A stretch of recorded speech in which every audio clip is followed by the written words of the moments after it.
welcome to part 2, and now our friends here are arriving at the Cyclops, Polyphemus.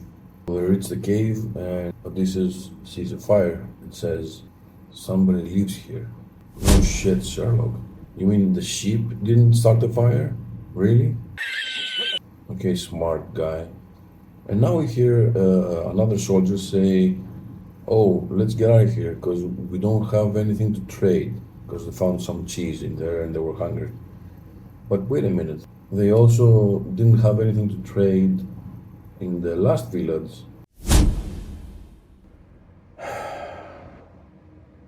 If he's treating that occasion with Zeus's law, then it means that it's not different than this one. You can just take the cheese, as you did last time you went offshore. And if he's not invoking Zeus's law, then why did they pillage the previous village instead of just asking for supplies?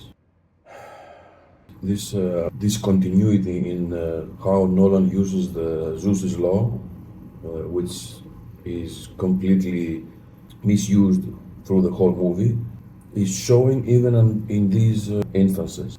This makes the dialogue not make sense and not connect one scene with the next.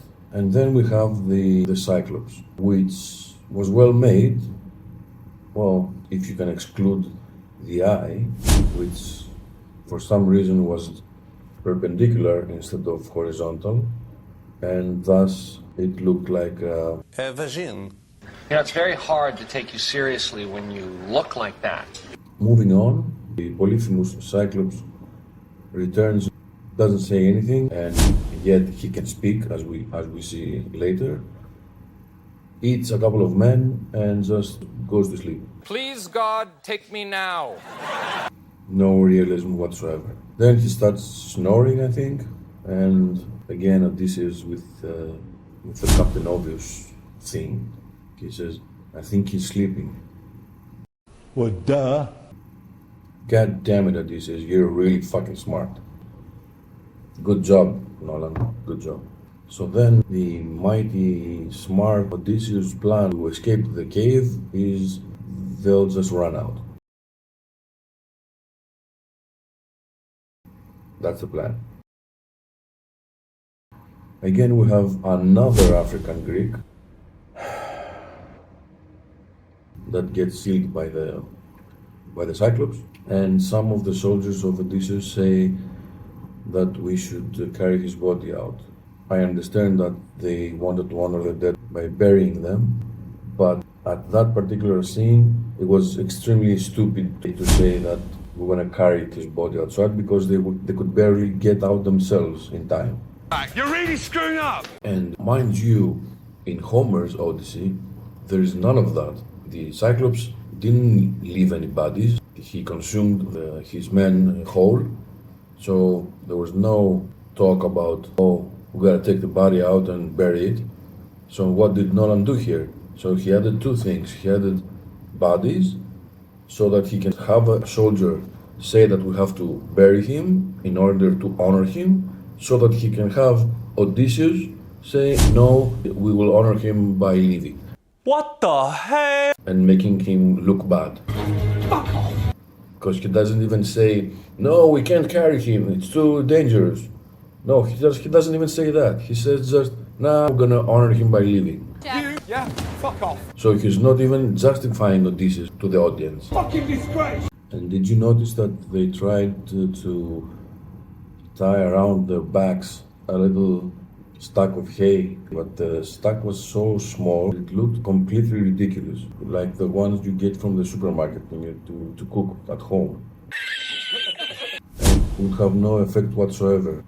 I don't know what Nolan was smoking in that scene.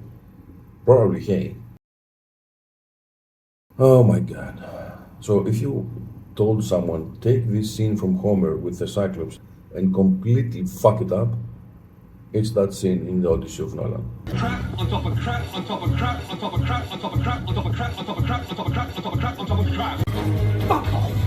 And then we have the men going out and running to the ships, and our supposedly smart hero, because the Cyclops ate somebody and threw out his helmet, Odysseus couldn't help himself, raises his bow and throws an arrow at Polyphemus and gets him so mad that he got up, he was just lying there, he got up and killed some more of his men. What in the fuck are you doing? This is not arrogance, this is stupidity. Thank you! Instead of having an Odysseus that he was smart and outsmarted an already smart giant, we have an Odysseus that can't control his feelings and his emotions to the point that he gets more of his men killed. Oh my god. That has nothing to do with any characteristic of Odysseus of Homer. We just have an Odysseus who is dumb and can't control his emotions and gets more men killed. Fucking disgrace!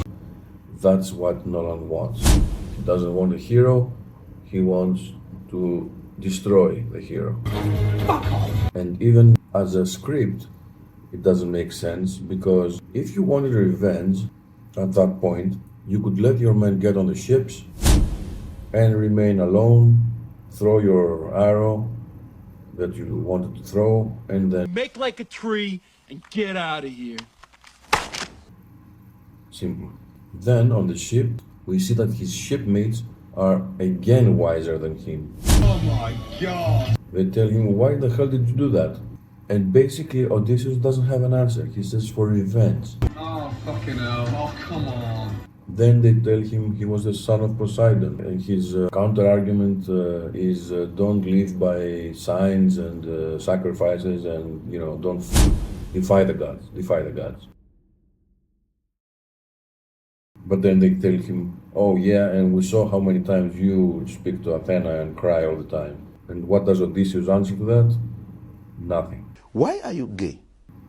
He just gives him the ring of the dead guy, and you get the feeling that Nolan has to wrap up the scene because nothing makes any fucking sense. And of course, as you understand, if he doesn't say to Polyphemus who he is, there's no reason for Poseidon to know, and there's no explanation for why his travels take so much goddamn time. Next scene, we have Telemachus and the Punisher, Menelaus. Now, I like the actor that plays Menelaus, but Nolan probably directed him by saying just play yourself or any other character, we don't give a shit. And now we're going to get the events of the Trojan horse from the inside, from Menelaus' perspective. Which is another mess, because Nolan wants to be realistic and actually fucks it up.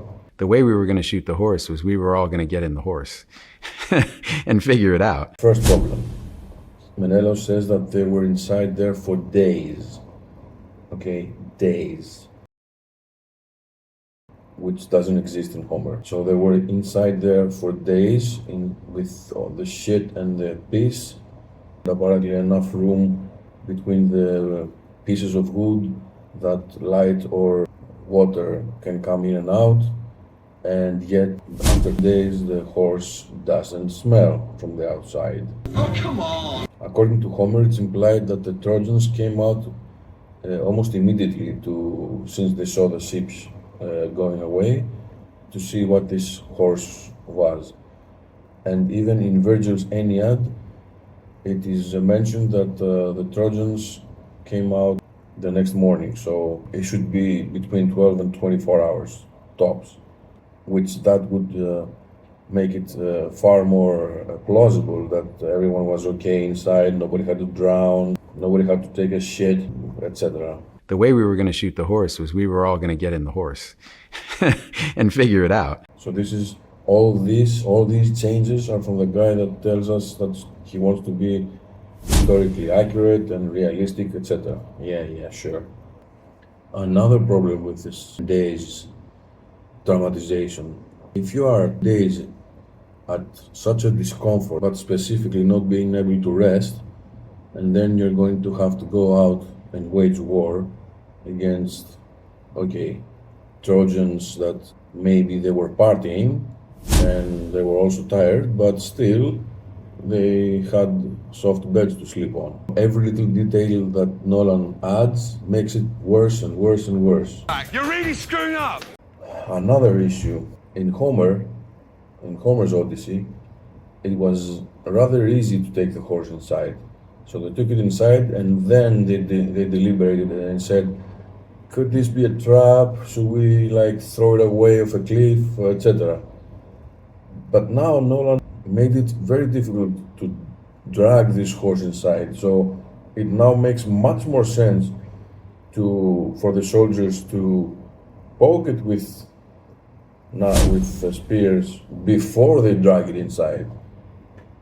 Why are you gay? So that's more crap that Nolan hasn't thought through at all. The way we were going to shoot the horse was we were all going to get in the horse and figure it out. Then one of the greatest directors shows us that the horse at night, Odysseus just bangs on the door and the door opens, and this bang is not heard 5-6 meters away by the guard that is standing there. What the hell? Then we have some fight scenes and we see Matt Damon using his bow, and I don't know anything about archery, but it seemed lame, so I looked it up and it's indeed lame. Why are you gay? It's not tensing it enough, I don't know, it's the body posture, it's like this. Like, it shows us a Trojan guy, he's standing behind a tree, facing Odysseus, and then we cut to Odysseus who is throwing an arrow, and you would expect that he would hit this guy in the front. But no, by the magic of incompetence, this guy gets the arrow from the back. What in the fuck is that? I kid you not. Stop. Seriously. Stop. Stop. Then they open the gates of Troy, and what do we see? We see that the door is this thick. Like you could use a battering ram and just destroy it. What the hell? And Nolan wants us to believe that in 10 years of war they couldn't break this thin door. Get out of here.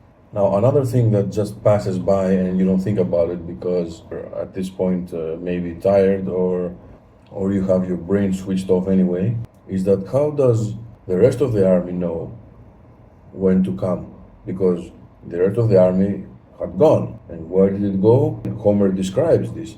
They went behind a small island, 7 miles away.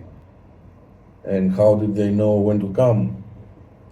Sinon was alive and went up on a high ground or a tower or something and lit a fire. And they could see the fire from that island and they came. But now we have none of that. Now we have just the fucking rest of the army just magically appearing behind the door. Oh my god. As if they knew when the Trojans would get the horse inside. Then we get back at the table where they're eating, and Helen argues angrily that the Greeks had no right to enter Troy. You serious? Which is another distortion that Nolan makes, because in Homer we know that the Greeks came to Troy A because they were at war and it was a target, and B because they had another reason, a secondary reason, which was what happened with Helen in Paris. So in Homer, Helen actually feels guilty about what she did and blames herself, Paris, and the gods. But here, she just blames the Greeks. And all of this is because Nolan wants to manufacture that the Greeks conquering Troy was a bad thing and they should be ashamed of it, because apparently it brought down the civilization, which is bullshit. Why are you gay? And then we arrive at the island of the Knights of the Round Table. We're at the island of Lestrigons. They find a young girl that for some reason is wearing a cape and armor. I don't know, at this point, maybe Nolan thinks he's Stephen King, I don't know. Which initially laughs, we don't know why, and then screams.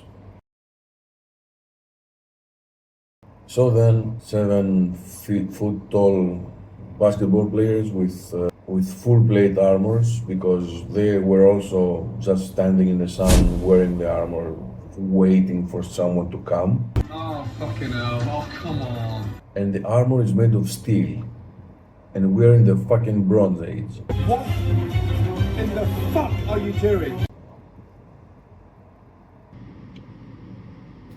Brilliant. Good attention to detail there again. But it gets worse, because you see some, even though the action looks nice because it's filmed nice in a nice location and, you know, the cameras, etc., and you get carried away, if you notice, there are some of Odysseus' men that are running away from the armored basketball players, and they run into some tightly positioned logs or trees in front of them. So what's the natural thing to do? Back up and go away. But once they try to back up, they suddenly now another line of trees is behind them, and they're trapped between these two lines of trees. Then these Lestragons, these giants, just kill them, just poke them with the swords. Oh my god, what the fuck is this? Anyway, they lose a lot of men, and they get away with fewer men. And as they get away, Odysseus again sees Zendaya, Athena, hallucinations, whatever, and she is again disappointed in him. But even that doesn't make much sense, because Odysseus didn't do anything wrong here. Went out for food, got attacked by some weird giants, and left. This scene from Athena would make sense in Nolan's film if it was on the Cyclops sequence of events, where Odysseus indeed did a stupid thing. But if you forget any of these things and you switch your brain off, it's a good scene. And it's that thing I love about him. He gets all the elements he knows he'll need, but he doesn't prescribe exactly how they're going to work together. Brilliant. Next stop is Circe. But before they go to Circe, our hero is already so ridiculed that even his own men tell him, "Oh, you stay back. We're not trusting you anymore." Oh my god! Thank you! Which is a deliberate attempt from Nolan to minimize as much as he can the hero. Do we have to apologize for that greatness? And the answer is, yes, we do. So the men go to the land and start going up a hill, and they see a lion. They say nothing. Then they see a panther or something. Again, nobody says anything. Then a tiger. Nobody talks. Nobody says, "Oh, look at the tiger. What the fuck is that?" What the hell? Very realistic. Anyway, we meet Circe. The character of Circe by Nolan is an old lady. It is insinuated that she has some trauma from sexual abuse or something by men. Oh, fucking hell. Oh, come on. Which is again a Nolan addition. And again, it's an addition that is not needed unless you want to say something about men and women. Thank you! And he does say very clearly. So they sit down to eat, so she turns them into pigs. So then Odysseus comes up, and what is the first thing that Circe tells him? "Are you coming from the sea?" Well, where the fuck would I be coming from? You live alone in a very small island. And this line gets even more dumb because of the lines that follow. Because later on, Circe says, "You said you come alone, but nobody comes here alone. They're coming from the sea." Oh my god. So then why did you fucking ask him where is he coming from? What a stupid script. So then we get a speech from Circe to Odysseus that men are bad and all this stuff. They came here to hurt me. And Odysseus asks, did they hurt you? And she answers, they would have. Oh my God! And what's the point here that she's making? That men are so bad that we can judge them even before they do something bad? Fuck off. So then Circe is convinced or threatened to change the pigs back to men. And what is she saying while she does it? She says, return to your disguise. Say that again? Did you catch that?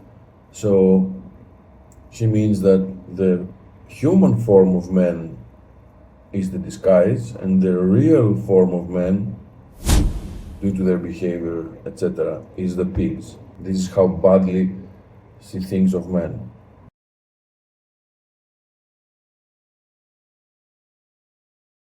In Homer's Odyssey, this stuff is not inside. Because Homer was not trying to, and it's not just Homer, it's all those people that contributed to shaping this poem, this large poem over the centuries. Nobody inserted this shit inside, but Nolan did. And just in case some people didn't get it, Nolan inserts more lines from Circe against men. So she's saying to Odysseus, I didn't turn your men into pigs, they are pigs. And she justifies it because she says that they kill, they rape, they steal, etc. For you. And do you think they do these things because you order them? No, they do them because that's their nature. That's the whole point of existence of men, to rape, to pillage, to steal and to kill. What in the fuck are you doing? That's what men do. You? Yeah, fuck off. But it gets worse. Crap on top of crap on top of crap on top of crap on top of crap on top of crap on top of crap on top of crap on top of crap on top of crap. Next she says, okay, but you don't seem to be very naive, you seem to be fairly smart, but you sent them here even though you knew I was alone. Well, how could Odysseus know whether you're alone or not? You're really screwing up! He's never been in this island. This is the first time he's coming here. Oh, fucking hell. Oh, come on. So then she turns them into men again, and one of the men says, hey, she's dangerous, we should kill her. And Odysseus disagrees because the justification is, hey, the gods made her like that. Why? You can justify anything with that justification. You can say that, hey, the gods made you, Odysseus, as you are, so you're not at fault for making the Trojan horse. Brilliant. Just nonsensical, stupid shit. So what are you gonna do? Just gonna leave her there so she can turn more men into pigs and animals and feed them to other men? It's never a good idea. Plus, if you just say that, well, she's not at fault, the gods made her like that, you're just extracting all responsibility from this woman. Thank you!